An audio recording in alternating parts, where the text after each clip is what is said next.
Hi, my name's Ali. I'm an author of Ollie and the Superpower books, and I created a therapeutic model, and by therapeutic I mean emotional well-being, hate mental health, model for everybody from 5 to 105, which we deliver one-to-one, face-to-face, or in groups because we work in schools and all sorts of agencies all over the country, or on some really wicked online courses.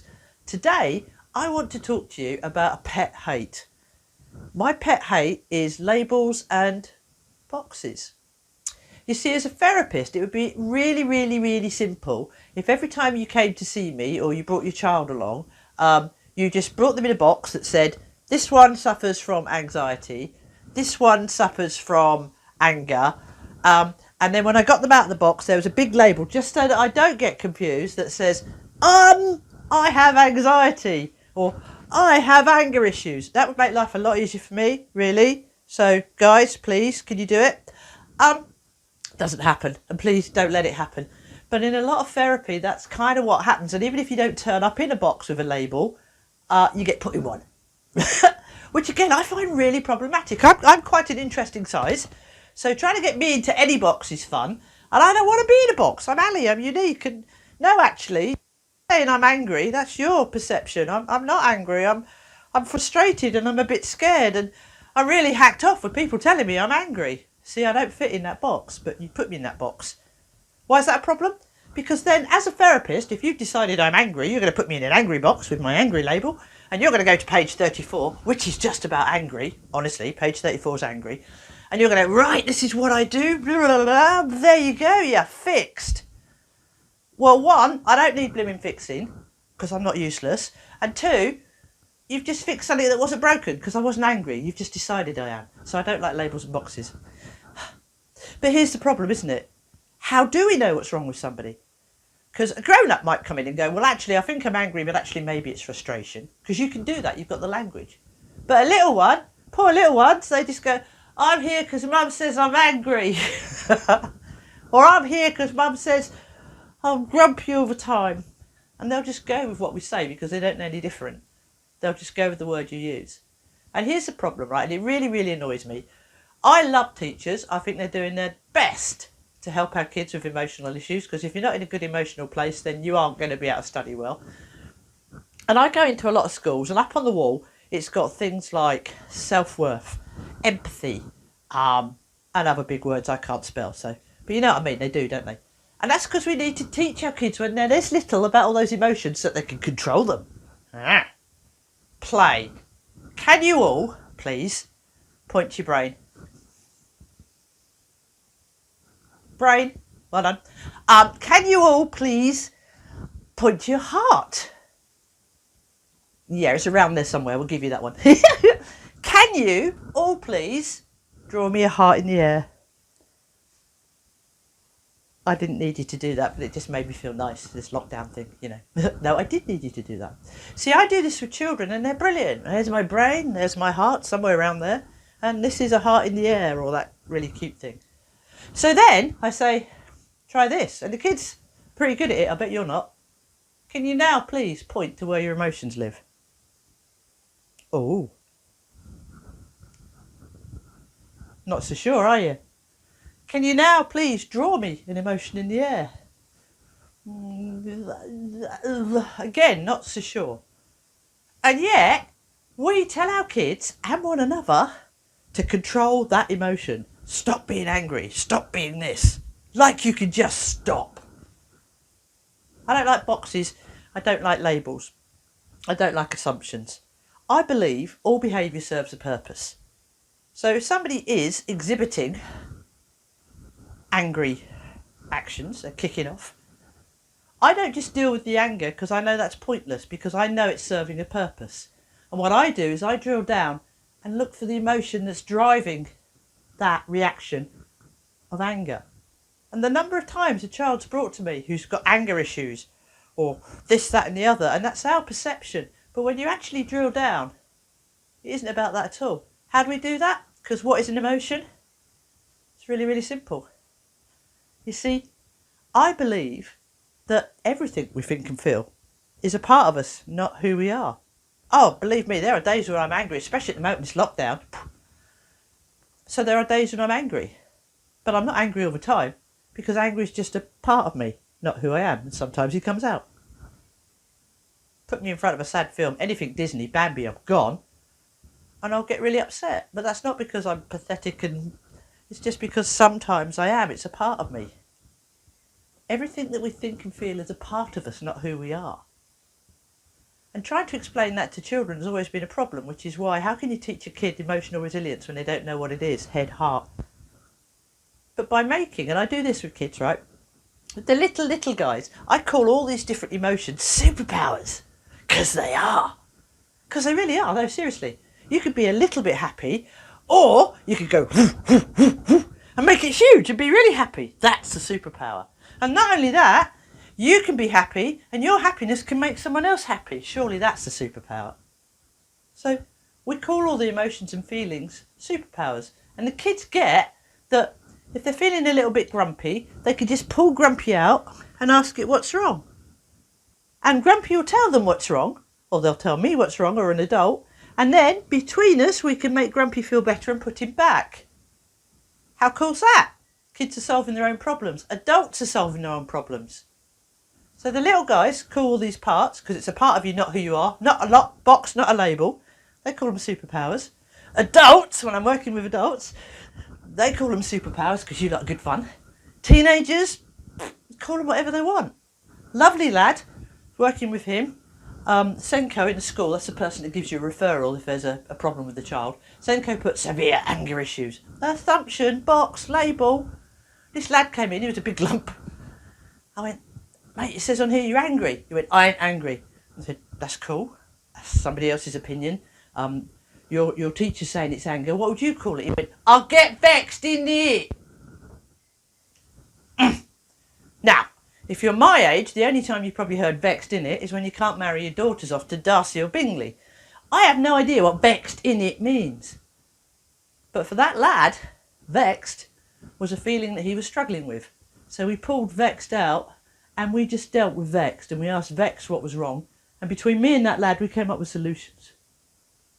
Ollie and his superpowers, they really are superpowers. We don't belong in boxes. We don't need labels. None of us fit in a box. And the labels that we have, a bit generic for me. Because even if we're talking about labels such as autism or Asperger's, dyslexia, it's a big label, and that doesn't define me. I might come under that label, but I'm quite unique within that label. And I was told that therapy had to do that, and it had to box people, and it had to label people, because otherwise, you know, it's too complicated, too many different types.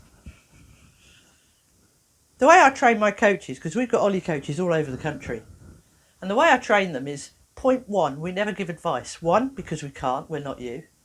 Point two, no labels, no boxes. Anything you're thinking and feeling is a part of you, not who you are. And if one of those parts has got a bit big, it's trying to tell you something. Talk to it, find out what it is. But most importantly, back to my labels and boxes, I drill it into my therapists. When you meet a new client, young or old, I want you to think about it this way. You've just gone to another country. You do not speak the language. You don't know the customs. If you assume and open your mouth or go to do something, you could really badly offend that person. So don't. Take the time to learn their language. Learn how they explain what they're thinking and feeling. Don't put them in boxes and lose the labels. Whatever you're thinking and feeling is a part of you, not who you are. Thank you. So how does this work in real terms? Well, let's give you a couple of examples. First little lad that came to see me, Mum brought him to see me because he was kicking off, he was being bad-tempered, he was just pitching for a fight. So Mum brought him to me and she said, Ali, please sort him out, he's angry. She actually said angry just like his dad. Ooh. So off she went and she left me with this lad. Now all the therapy training that I'd had until that point, he was probably the first child I actually saw, was CBT, which is behavioural therapy, and a load of other stuff. I hadn't actually done a lot with children, and now I've got this lad in front of me in his football kit obviously not happy to be stood here, dragged there by mum to be lectured at by yet another adult. You could see it all over his face. Or was I assuming? Anyway, so I was like, hello, you know, my name's Ali. Mum says you're angry. He went, I'm not angry. I went, okay, you're not angry. What would you say that, your behaviour at the moment, Mum said a couple of things that you've done. Just trying to engage with him. He wasn't having any of it. All I got out of him was, I'm not angry. So I said, okay, you're not angry. And then I decided to push it a little bit. So I said, well, how do you know when you're getting that feeling that you're getting that you're calling not angry? He went, I don't know. I said, well, me for example, right?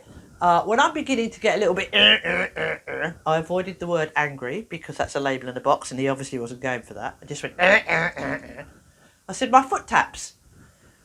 That means I'm a little bit, but if that feeling gets really big, then I reckon that feeling runs up my leg, it goes into my eyebrow, and my eyebrow goes up. And when my eyebrow goes up, I am proper. This kid was amazing. His face was, get me out of here, Mum, I'll behave. He thought I was a complete nut job, and I probably am. But I pushed, and I said, so how do you know when you're getting a bit, He went, I don't know. I said, come on, you must know. He went, I don't know. But what he did was he went, I don't know. Oh. So I reached across, went, boop, and I turned my back on him, and I said, wow, so you're the little fella that's making my friend get into trouble with his mum at the moment. Still avoiding the word angry, if you can, because he's not happy with that word. This kid's looking at me gone out by now. Are you behaving the way you're behaving and making my young friend here get into trouble because...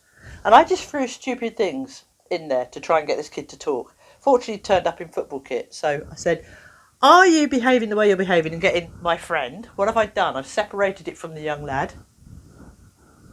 Really powerful. And I've made it small. Because Mummy makes you go to ballet lessons.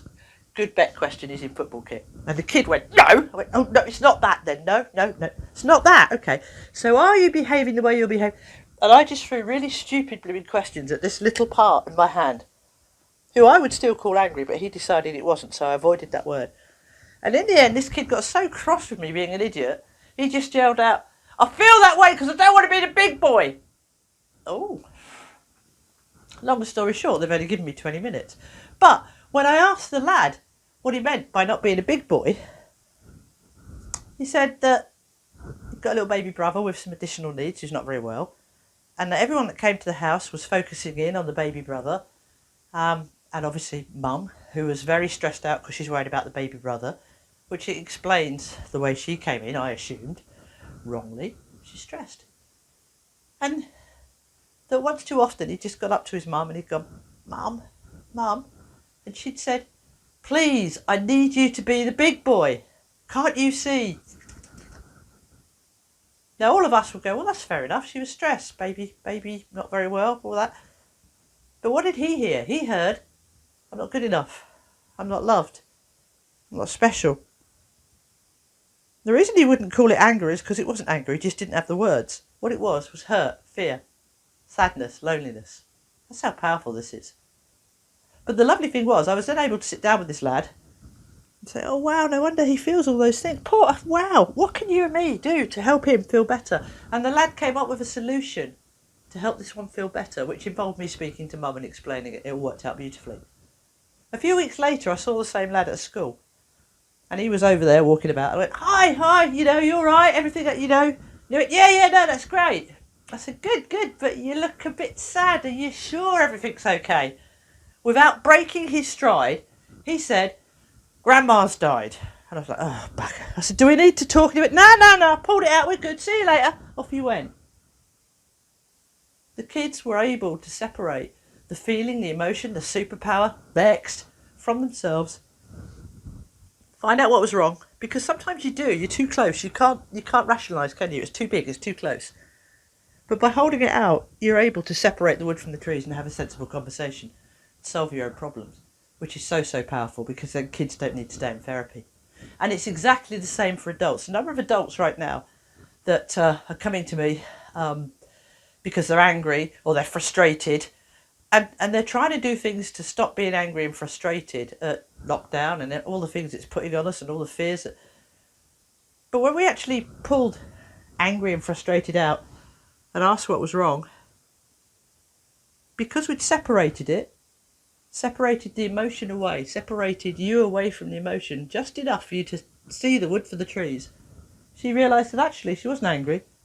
She was blooming terrified for her kids, for her family. She was scared about her job. So if I'd have just worked on anger, which is what she was showing, I wouldn't really have helped her. I might have calmed it down, but I wouldn't have actually helped her. Because I needed to help what was really going on. Not my assumption, not the label I'd given her or she'd given herself, but what was really going on, which was fear. Which I think we're all feeling at the moment. Fear and not being in control. Because we need to be in control. It's who we are. If we're in control, we're safe. If we know what's happening, we're safe. And at the moment, we don't. So when everything that's going on right now gets too much for you, and let's be honest, it does. All of us have days where, no, we're fine, no, we're not. No, we're fine. It's a part of you. It's not who you are. Notice where you're aware of that part. When I'm anxious, it's in my stomach. Pull it out. Just go, come on in. What is it? And just allow that part to talk its little lungs out. Allow it to say, I'm terrified. I'm worried about the kids going back to school. I'm worried, how are you going to socially isolate, 4 and 5 year olds? I'm worried my husband's going back to work and he has to use the It's allowed. But you see, what we do as adults, we do this lovely thing where we put this mask on, especially for our kids. I mean, no, everything's fine. But you can only do that for so long before you burn out and collapse. 1, not good for you. Because if you are stressed and you hide it and you keep it buried, what it does is it exhausts you physically. And it exhausts your immune system. The last damn thing you want to be doing right now is tiring your immune system out. So you do need to be able to express what you're feeling and get it out. It's okay to do that. And here's the other thing. If you think you're doing a cracking job of going, no, little one, everything's fine, and you think they're not picking up, don't fool yourself. Don't assume. Kids can smell fear. It's a sixth sense thing they've got. So what needs to happen, specifically for right now, chaps, take care of yourselves, protect yourselves and your immune system. Stress is the worst thing ever. Put your oxygen mask on first so that you can help your kids. And you do that by making it a part of you, not who you are. Ollie coaches are all over the country. We've got courses online, especially for this. We do one-to-one work. If we can help, give us a shout. Thank you.